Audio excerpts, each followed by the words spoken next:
the situation is that the alternatives are very few. My goodness, what's going on here?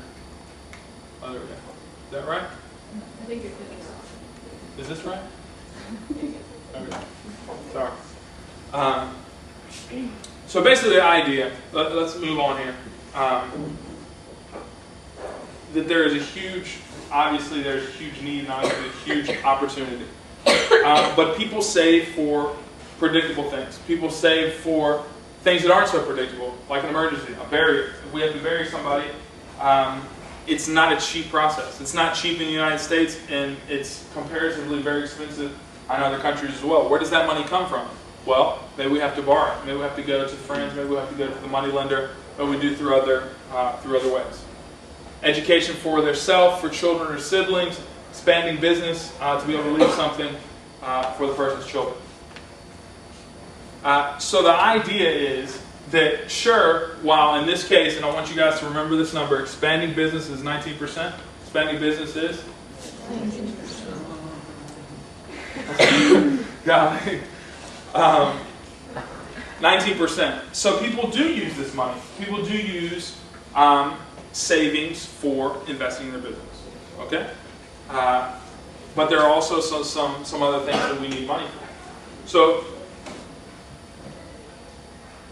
So where the poor borrow money, and actually I was wrong when I answered your question. We were talking about where they save, now we're talking about where they borrow. So they don't save with money lenders, they save what they borrow from. Is that true? Do they never? Because in America, for instance, or in Britain, the money lender doesn't necessarily lending out his own money. That's what a lot of poor people, you know, if they have extra money, they invest it on the street. As they say, they invest it with money lender. Right, and pocket laid up for their poor. Right, and that does happen. In a way that's known and understood to them, rather than the Wall Street guy often looks like much more like a shyster than the local money lender. Right, yeah, you know. definitely. No, that definitely has happened. I'd say it doesn't happen very frequently, in my experience. Obviously, in certain cases it does. From my experience, it hasn't been. It's definitely possible. So if we look, where do people borrow money from? Get back to the question. So where do they borrow money from? Let's look at this little tiny pie from the MFI NGO. 1%. 1%. Family merchants, etc. This was the Bank of Uganda in this case, and 62% at the time didn't have any credit. Well, the idea is just again to show that MFIs and NGOs are doing a very noble effort. But there's still 98% of the folks that are interested in credit. Or even if we just look at this other, not even this 62%, 38 or 37% of the people are interested in more credit. But we only have 1% that we're servicing. So the idea is that there's been a lot of talk about NGOs, there's been a lot of talk about microfinance, but we need more. So we're definitely thankful for the work that you all are doing here. So we understand that. All right, so we're going to go straight to number 4. Why do people borrow? Why do the economically vulnerable borrow? What do we see? What do y'all read? How much is it? 15%. How about that? That's interesting, huh? How much was the last one? 19. So then really, and when we start looking at 4% over 15, it's actually a significant number, percentage-wise. When we start looking at that, the issue that actually when people save, they're investing more of it in their business than when they borrow. I'm not saying this is the case for everywhere. I'm just saying that the idea is, very simply, that people use savings, just as we saw here, for very similar reasons that they use borrowing. Okay? Is the difference a function of the fact that people who have businesses that they're trying to expand are more prone to save and more optimistic about the future? You know what I think it is that it's actually cheaper money.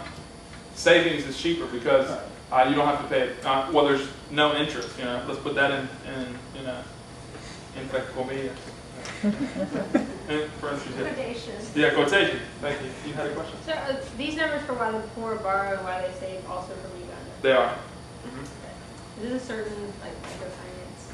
Yeah, it's actually the one that I work with. It's called Village Savings and Loan. But I think something very interesting about these numbers is the fact, not that they wouldn't change no matter where you go. I'm sure they would.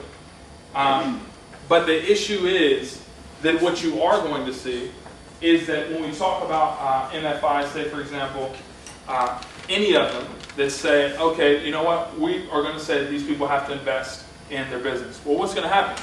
Sure, a certain percentage is going to get invested in their business, and maybe much more than 15, maybe 20, maybe 60. But there's also a good percentage that's going to be used for other things. It's going to be used for these other issues. So what do we say to someone? This is a big issue where we say in the MFI world, when we say, okay, we want you to invest 100% of this money in your business, right? It's a great idea. We want you to grow this business because you know what? We are here at Keenan Flagler Business School. We're here at Fuqua Business School. We're here, I'm a, econ major in college. And you know what? We actually did a present value cash flow on your business. And we really believe that if you invested 100% of this money in 6 months, you'd be set. You would really be set. Sounds great, right? Well, what happens if a few days later, we've got an emergency in the family? What happens if my son gets sick? What happens if someone gets in an accident and dies? Well, what happens to 100% of this money? Well, we might take a few dollars and, take the son to the hospital. We might take a few dollars and help out with burial expenses. So the idea is that a certain percentage of anything that we save or anything that we take as credit is going to be used in these different ways. I just want to say that let's think about this, that this is not the only reason why you, me, why anyone else in this room takes out a loan or needs money, or needs cash smoothing or money smoothing, cash flow smoothing financial tools that are these things like credit cards, savings accounts, and checking accounts.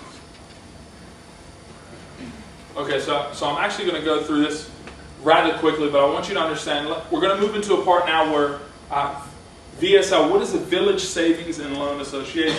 So what is actually this community managed microfinance, which VSL is a part of?